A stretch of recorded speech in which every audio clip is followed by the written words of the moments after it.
Hola, qué gusto saludarles nuevamente a través de Antisana Media Online, un medio de comunicación alternativo donde hacemos periodismo independiente, trayéndole los temas más importantes que suceden en la actualidad. Gracias por sintonizarnos, gracias por seguirnos en nuestras redes sociales como Twitter, Facebook, YouTube, BK, Odise, TikTok y por nuestra radio online Antisana Media Online. Hoy vamos a contar con la presencia de la economista Natalie Torres. Ella es actualmente candidata a PhD en Desarrollo Territorial por la Flaxo y con ella conversaremos sobre la última decisión tomada por el Gobierno Nacional respecto a la autorización del libre porte de armas, un tema sumamente polémico, muy complicado, que según el gobierno busca reducir los índices de criminalidad que hay en el país, pero en realidad hay mucha gente que se ha manifestado en contra de esta decisión, muchas instituciones académicas incluso lo que han manifestado es que en lugar de generar lo que el gobierno quiere o cree que va a generar esta política, en realidad lo que sucederá es incrementar la mortalidad, incrementar el terror, porque realmente que ver gente que esté cargando armas por la calle, aunque las lleve escondidas, es una situación muy difícil de asimilar. Entonces, con Natalie Torres conversaremos sobre este tema y una investigación o un trabajo de investigación que hizo ella recopilando datos sobre esta incidencia o este tipo de tema en otros países. Por eso damos la cordial bienvenida en este momento a Natalie. Gracias por estar con nosotros a esta hora. Buenas tardes, buenas noches ya, Santiago. Igualmente un saludo fraterno a los radioescuchas de esta emisora. Muy contenta y agradecida, ¿no?, por poder compartir y dar opinión sobre temas de interés nacional. Muchas gracias a ti por haber aceptado esta invitación. Tú a través de las redes sociales compartías unas estadísticas, unos datos sobre o que daban cuenta de que el portar armas no es algo que realmente contribuya a bajar los índices de violencia que existen en los países. ¿Nos podrías contar esa información que tú compartiste, de qué se trata, cómo la obtuviste? Te comento, Santiago, que en realidad no soy experta en seguridad, más bien trabajo con estadísticas y dentro de o las temáticas que trabajo tienen que ver mucho con la geografía crítica, los estudios alrededor del territorio y las relaciones de poder que van configurando y que y que se van materializando también estas relaciones dentro de los espacios. Yo como docente que me desempeñaba anteriormente en la Universidad de Cuenca, dicté la cátedra de Geografía Humana en la carrera de Sociología y dentro de esta cátedra nosotros junto con mis estudiantes revisábamos los temas alrededor de las geografías del miedo, las geografías de la violencia. Y efectivamente dentro de esos estudios hicimos algunos análisis y principalmente del contexto de Estados Unidos, que es el país que tiene la política de libre porte de armas, y pudimos identificar mediante datos, ¿no? ¿Cuál es la verdad, cuál es la realidad alrededor de la supuesta seguridad que puede brindar en un país esta política de libre porte y tenencia de armas? Entonces, en ese sentido, yo había hecho una publicación justamente de estos datos, ¿no?, que nos llevan también a reflexionar cuál será los impactos que va a generar el decreto que firmó el presidente Guillermo Lazo. Según esa información, perdón Natalie, según esa información que ustedes recabaron, ¿qué es lo que indica? Porque por lo general nosotros en los medios de comunicación y en particular nosotros acá en Antisana Media Online hemos difundido videos de violencia, de ataques armados que se han dado en los Estados Unidos, en centros escolares, donde los más afectados precisamente han sido niños, niñas y docentes, por jóvenes, hombres que han entrado con armas de grueso calibre y han disparado a diestra y siniestra.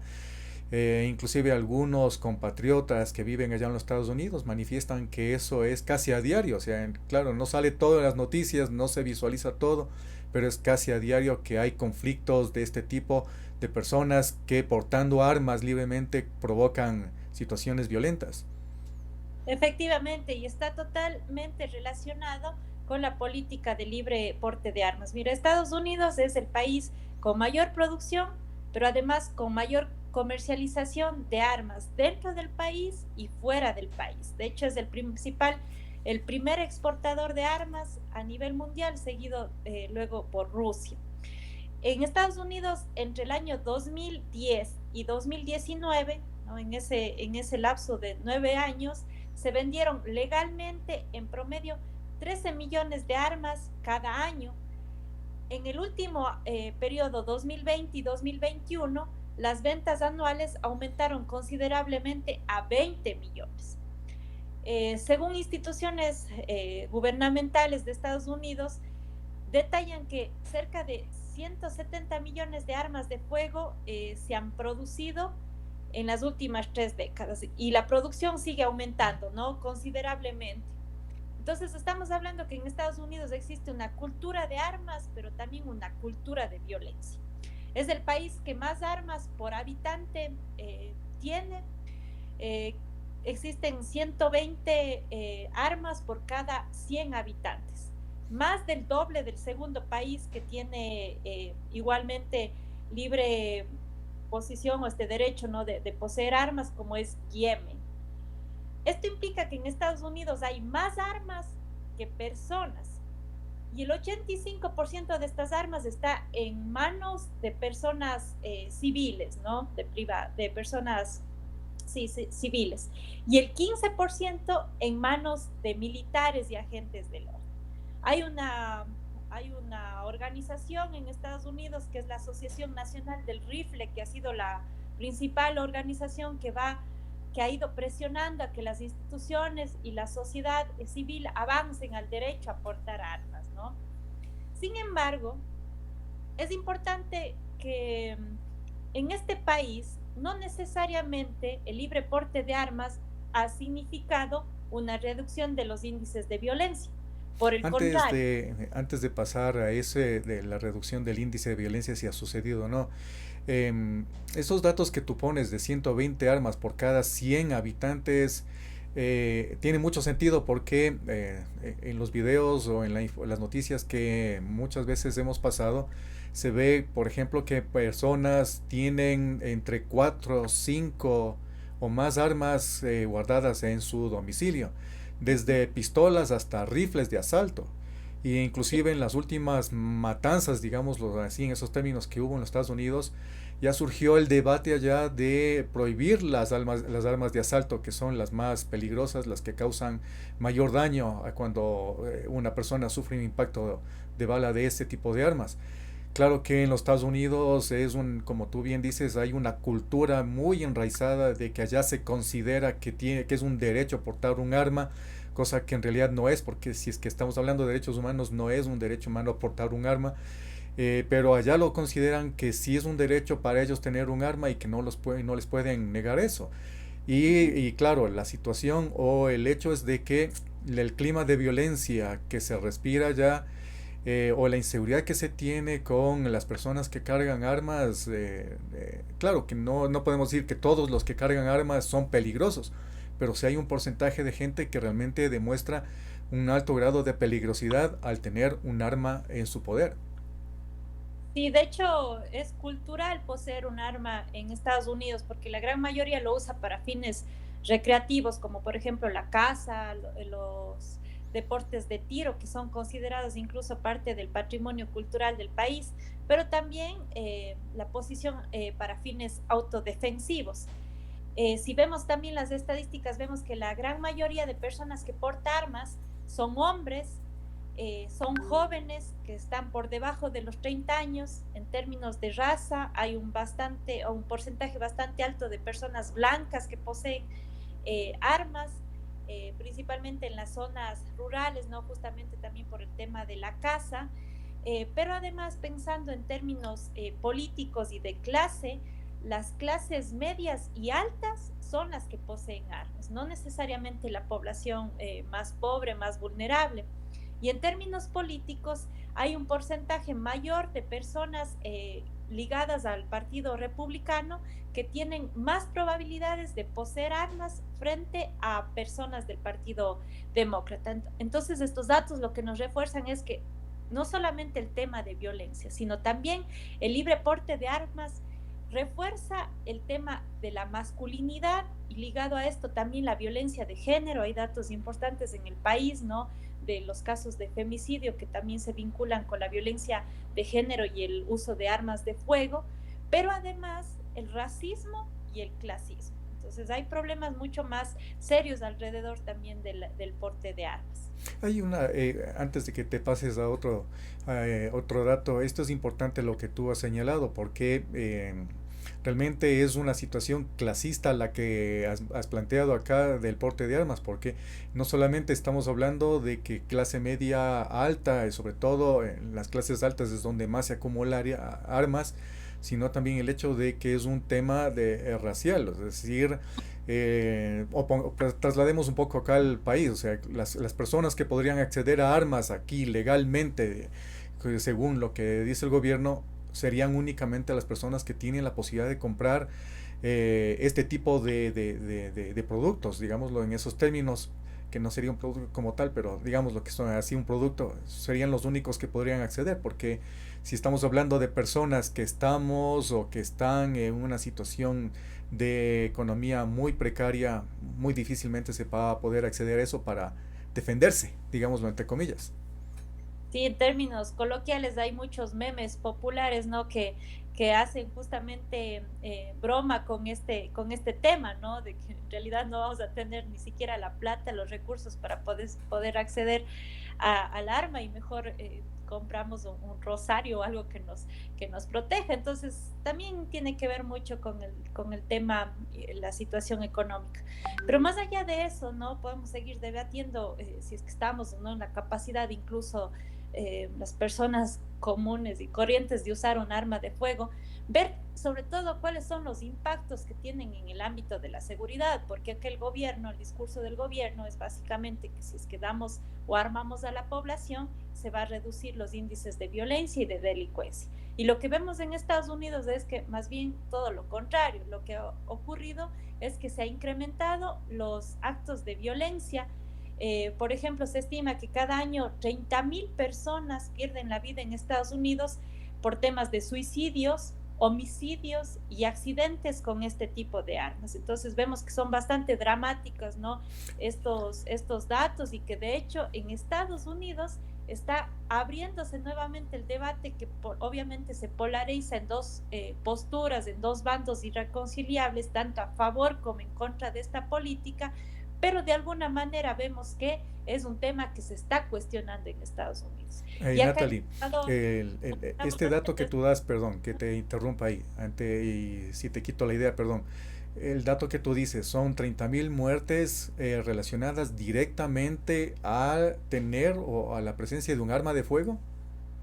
así es, sí, esos son los datos y tenemos datos también, ¿no? Y vemos noticias eh, muy frecuentes de que existen tiroteos masivos o asesinatos masivos dentro de unidades educativas de educación secundaria, ¿no?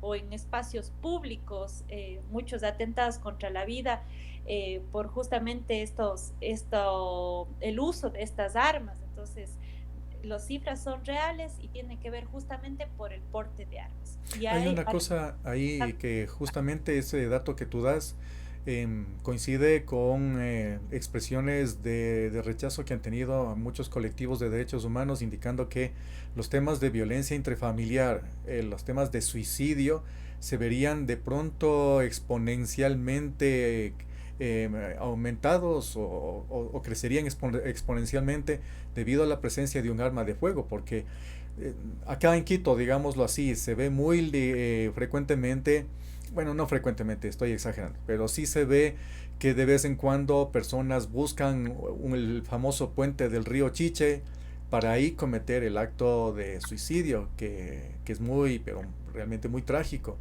Quienes están opuestos a la presencia de armas de fuego de uso civil dicen precisamente eso, ¿no? Que ya la persona ya no va a tener para qué ir al río a lanzarse del puente porque va a tener ya el arma para poder acabar con su vida.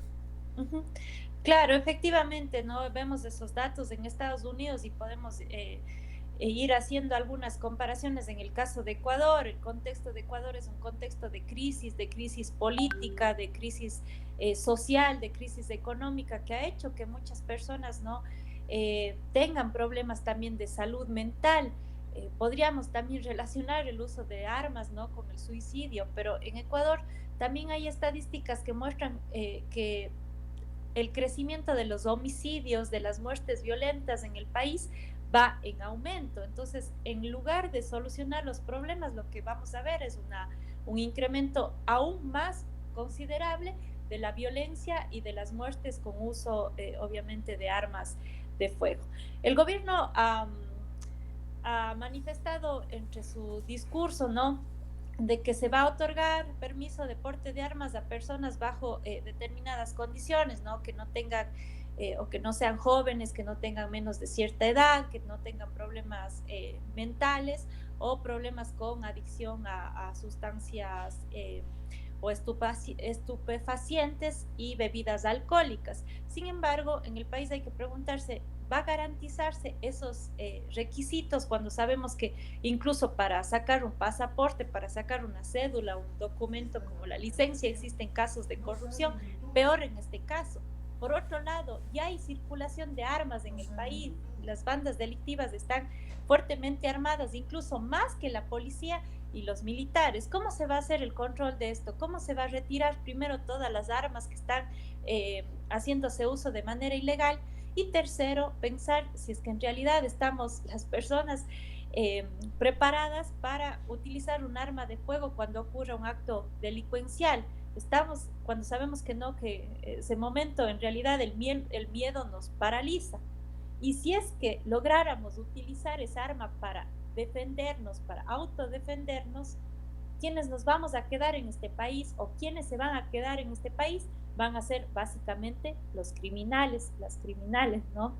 Entonces, hay muchos vacíos en cuanto a la a las Natalie, propuestas del gobierno y a los argumentos que tienen cuando no existe evidencia estadística, ¿no? Evidencia empírica de que efectivamente en algún país se ha reducido los índices de violencia por el uso de las armas. Por el contrario, estamos viendo que más bien existe un incremento bastante dramático de la violencia. Tenemos el caso de Estados Unidos, pero también tenemos todo el contexto de las guerras en Medio Oriente por la presencia de grupos extremistas o incluso justamente, la violencia por temas, ¿no? de la proliferación de grupos criminales como en el caso de México. Y justamente México, Natalie, perdón que te interrumpa, lo que tú dices es importante, ¿no? Para quienes nos están siguiendo, el hecho de que la pregunta clave que le hace un periodista a Diego Ordóñez, secretario de Seguridad,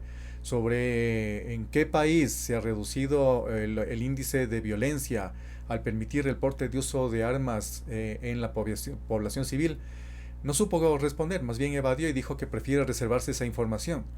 Y claro, se reserva la información porque no existe esa información. uh-huh, ¿Sí? No hay una estadística, como tú bien has dicho, de que realmente demuestre que el uso de armas en la población civil reduce la violencia, que es al contrario lo que viene sucediendo, porque eh, vamos a un ejemplo más cercano en Brasil. En Brasil se dio un aumento de la violencia a partir de que Jair Bolsonaro, el expresidente brasileño, autoriza o quita o reduce los requisitos para acceder a las armas y mucha más gente accede a las armas y se ven escenas donde hay presencia de personas que disparan a otra gente e inclusive de una diputada bolsonarista que persiguió a un hombre de raza negra por las calles de Sao Paulo apuntándole con un arma porque el señor era seguidor de Lula da Silva antes durante el proceso electoral en Brasil. Es decir, cosas de ese tipo se llegó a ver en ese país y eso es algo que precisamente llama al temor de qué es lo que va a suceder acá en el Ecuador, porque una pregunta que se ha hecho durante estos días la gente en las redes sociales e inclusive yo te la transmito a ti. ¿Cuánta gente va a morir finalmente por intentar defenderse de a un delincuente que tenga un arma. Ujú. Hoy en la mañana se pasaba por algunos medios una noticia de delincuentes que entraron a un barrio, se robaron vehículos, asaltaron las casas, 4 vehículos se llevaron. Y una persona en las redes sociales comentaba así tan fríamente, si esos dueños de casa hubieran tenido armas, no hubiera pasado eso. Pero la Ujú. pregunta también hay que devolverle, o sea, o mejor dicho, la reflexión hay que devolverle.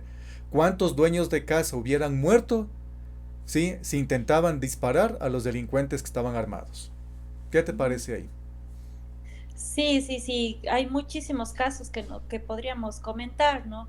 Justamente volviendo al tema de las estadísticas referentes a la reducción de la violencia mediante las políticas de libre porte de armas no existe, por el contrario, más bien podríamos ver en los países donde hay bajos índices de delincuencia e inseguridad, no son los países que tienen políticas de libre porte de armas, son países que han invertido en el plano social.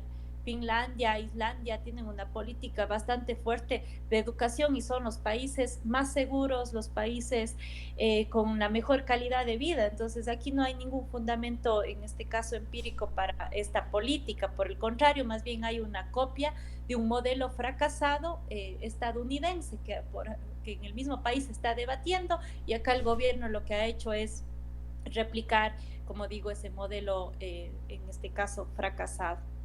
No hay análisis ahí, o sea, porque el momento que le preguntan a Diego Ordóñez si hay un análisis detrás de esto, o sea, no hay una base estadística, no hay un análisis serio, responsable. Muchos han cuestionado precisamente la falta, la ausencia, la debilidad de las políticas sociales que hay actualmente en el gobierno. Solo por citar casos concretos, ¿no? Infraestructura educativa de muy mala calidad, de falta de medicamentos, de médicos en los hospitales. Es decir, hay una ausencia total de políticas sociales y menos aún hablemos de empleo. O sea, el empleo realmente en el país no evoluciona, mucha gente ha migrado, se está yendo del país. Tú que vives allá en el Azuay, que es donde durante muchos años se ha dado una migración bastante fuerte, o sea, se lo ve cotidianamente, eso es el resultado de una ausencia de política social, que se quiere combatir la criminalidad o la delincuencia haciendo o copiando un modelo, como tú bien lo has llamado, fracasado. Ujú. Sí, ahorita en la actualidad hay datos, ¿no? De que existe en promedio 16 asesinatos cada día en lo que va del año 2023. Si esto sigue así, vamos a tener 6.000 crímenes a terminar eh, el año, ¿no? O mucho más incluso. El problema acá de fondo es que existen zonas, ¿no? En donde no hay opciones de vida para la gente, ¿no? Sobre todo para los jóvenes que optan por insertarse dentro de grupos, ¿no? Ilegales. No hay políticas de inclusión territorial, de inclusión social. Hay un alto porcentaje de pobreza, de migración, como tú bien mencionas, no hay trabajo. Entonces, todo este contexto hace que las personas no opten por este tipo de situaciones. Y en este contexto, ¿no? La violencia es necesaria para que estos grupos se sigan reproduciendo, sigan controlando los territorios, sigan expandiendo sus negocios alrededor del narcotráfico, del microtráfico. Entonces, el gobierno, si es que en realidad quiere bajar estos índices de delincuencia, estos índices de inseguridad, de violencia en el país, hace necesario una política integral. El gobierno no ha atendido en el sector de la economía, en el sector de lo social, y creo que lo que estamos viviendo ahorita son los efectos de su política, en este caso, o su nula política, ¿no? De actuación frente al Estado. Y lo que ha dicho, ustedes ciudadanos, enfréntense, protéjanse ustedes mismos contra la delincuencia y yo me lavo las manos y estoy bien tranquilo tratando de conseguir los votos para quedarme todavía en la presidencia. Pocos Justamente, minutos después borró el tweet, ¿no? Donde dijo eso, pero prácticamente eso es lo que está pensando, ¿no? es que Como una justamente política. Natalie, en un tuit que borró Guillermo Lazo, él ponía eso, ¿no? Que la guerra es entre ustedes y los delincuentes. O sea, yo gobierno, yo presidente no tengo nada que ver con eso porque el tema, la guerra es entre ustedes y los delincuentes. Y por eso tomen las armas, ahí les autorizo, mátense y sobreviva el que pueda. Que termina Efectivamente, siendo así. está normalizando la guerra civil y el paramilitarismo, ¿no? Entonces, es una situación bastante preocupante, creería yo, y en buena hora varias organizaciones sociales y sobre todo la postura frontal que han tenido universidades públicas y privadas es bastante importante, ¿no? Esperemos que este gobierno logre revertir esta política y más bien, como digo, se piense una política mucho más integral de inclusión, de reducción de la pobreza, de las desigualdades, que eso es lo que verdaderamente permitirá salir a este país en adelante. Así es, muchas gracias a ti, Natalie, por haber estado estos minutos con nosotros, compartir la información que tú recabaste sobre la estadística que muestra los Estados Unidos, que es el ejemplo a seguir por el gobierno, un mal ejemplo, digámoslo ya concretamente, que nos va a poner en una situación muy complicada. Yo no sé si tú lo ves, pero hay muchas personas en mi entorno que han comenzado a sentir miedo de querer salir a la calle en el momento que ya se empiece a dar la venta de armas, la obtención de armas por parte de civiles, muchos que realmente no son la mayoría, pero que han expresado en redes sociales que están felices, contentos por poder acceder a armas y viva la vida loca, ¿no? A través de eso. No sé cómo Así. sé, pero en todo caso te agradezco mucho, Natalie, a ti por este espacio y compartir con nuestros televidentes, sí, porque este programa se emite a través de YouTube, Facebook, para que ellos conozcan esa información. No sé si tú tienes, nos podrías decir antes de despedirnos, esos datos que compartiste, tal vez lo tienes en algún lugar donde la gente pueda acceder, mirar esa estadística. Bueno, tenemos las fuentes, ¿no? Que son varias revistas de orden internacional, como Orden Mundial, Visual Capitals, que es básicamente los artículos en los que me he basado para obtener estos datos. Obviamente les puedo compartir y he compartido en mis redes sociales. El tema es generar debate, ¿no? No sea solamente una política de imposición y sobre todo evitar que esto estalle aún más, ¿no? El tema de la inseguridad es bastante sentida por todos, por todas, y creo que en esas condiciones no podríamos permitir que Ecuador siga yéndose, digamos, un salto al vacío. Es un país con muchas oportunidades y creo que es importante que podamos desde diferentes espacios levantar la voz y poder contribuir con algo, ¿no? Para mejorar esta situación. Así es, muchas gracias a ti, Natalie, por habernos permitido conversar contigo y conocer la información que tú has logrado recabar sobre esto y darnos más elementos para poder, en los casos concretos de la gente que dice no al porte de armas, sostener con argumentos por qué no estamos de acuerdo con eso. Muchas gracias a Natalie Torres, economista, por haber estado con nosotros. Gracias, Natalie. Muchas gracias a ti, Santiago. Un gusto siempre. Estaremos conversando en el futuro si es que tú estás dispuesta a una nueva entrevista. Muchas gracias.